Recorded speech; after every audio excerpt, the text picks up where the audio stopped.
My wife cut my brake lines. That was only the beginning. Dustin Munoz was a skilled metalworker from Montana, known for shaping raw steel into art, but in his own life things were far from perfect.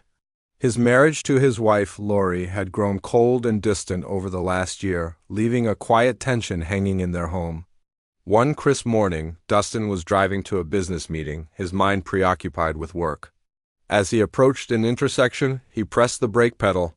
Nothing happened. The pedal went straight to the floor. Reacting on pure instinct, he swerved, narrowly avoiding a catastrophic collision. His heart hammered against his ribs.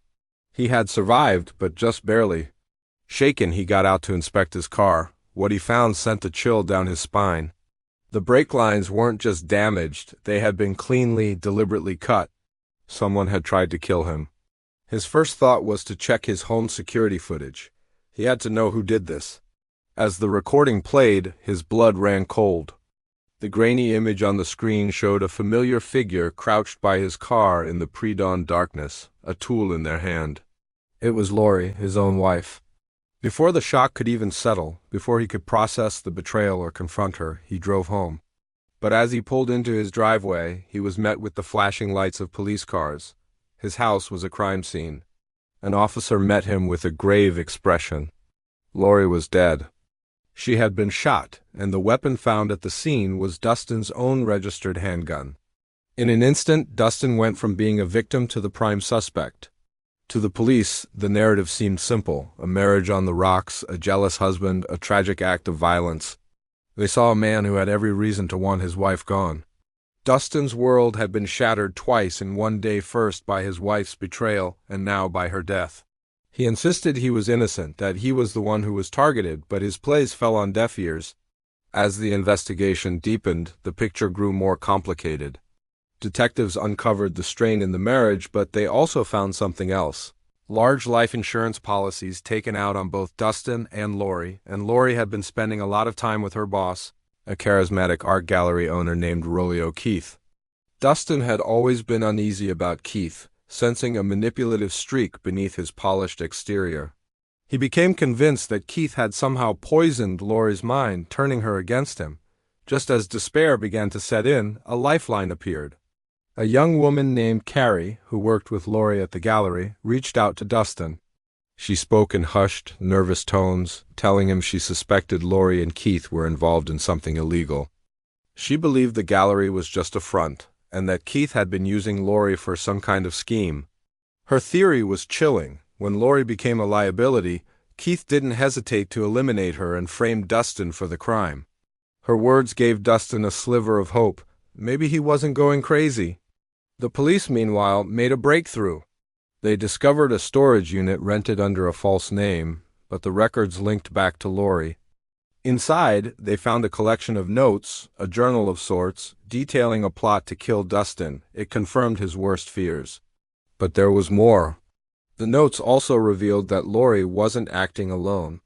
Someone else was giving her instructions, pressuring her, directing her every move. She was a pawn in a much larger game. The true scope of the conspiracy soon began to unravel. Evidence emerged of a hidden criminal network that used the art gallery's legitimate shipments as a cover to move illicit products across the country. The entire operation was run by a ruthless figure named Adam Fritz, who was secretly funding Keith's gallery. It seemed Lori had stumbled upon their crimes and was coerced into participating. But when she hesitated, when her conscience got the better of her, Fritz decided she was too great a risk. He orchestrated her murder and carefully planted the evidence to ensure Dustin would take the fall. The danger was far from over. Carrie, the brave co-worker who had reached out to Dustin, suddenly vanished after telling him she'd found financial records linking Keith to Fritz. Then, another gallery employee who had tried to help was found murdered. The message was clear: anyone who got in their way would be silenced. Knowing they were running out of time, Dustin and his closest friend, a former soldier named Daryl, decided to take a huge risk.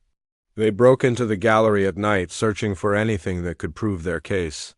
In a hidden office, they found documents, ledgers, and shipping manifests that laid out the entire criminal enterprise. clearly connecting Fritz and Keith, but their discovery didn't go unnoticed. The door creaked open, and Fritz and Keith stood there, their faces cold and determined. They had come to clean up the last loose ends, and that included Dustin and Daryl. A brutal fight erupted. Daryl was badly wounded, but his military training gave them a fighting chance. In the chaos, as Fritz advanced on him with a weapon, Dustin acted in self-defense. A single gunshot echoed through the gallery. Fritz fell to the floor. Moments later, the wail of sirens filled the air. Police swarmed the scene. Dustin, bruised and exhausted, handed over everything: the documents, the evidence, and even a recording of Fritz and Keith's confession he'd managed to capture on his phone. With the masterminds in custody, the police launched a desperate search for Carrie. They found her, alive but terrified, held captive in a remote cabin. She was safe. The subsequent trials captivated the state. Fritz and Keith were convicted, their vast criminal network dismantled. Dustin was completely exonerated, his name cleared of all suspicion, but the scars of what he'd been through remained. In the aftermath, he turned back to the one thing that had always made sense to him: his metalwork. He found solace in the heat of the forge and the rhythm of the hammer. With support from his friends, from Laurie's own sister, who came to believe in his innocence, and from the community, he began to heal.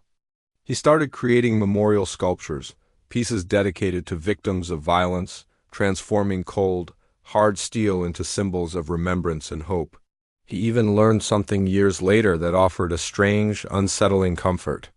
An analysis of his car's sabotaged brakes suggested that the cuts were made in a way that might cause a gradual failure, not an instant, deadly one. It was possible that in her final days, Laurie had a change of heart, that she tried to warn him rather than kill him. He would never know for sure what was in her heart, but he chose to remember her not as a monster, but as a complicated, lost person who made terrible choices under immense pressure. Dustin eventually became a teacher, using his craft to help others process their own trauma and struggles. He accepted that the past was a part of him, a dark chapter in his story, but it no longer defined him. By forging beauty from the wreckage of his life, Dustin Munoz found more than just survival. He found purpose, renewal, and a quiet, resilient peace. Thank you for watching. If you found this story of resilience and justice compelling, please like this video and subscribe to our channel for more true stories that matter.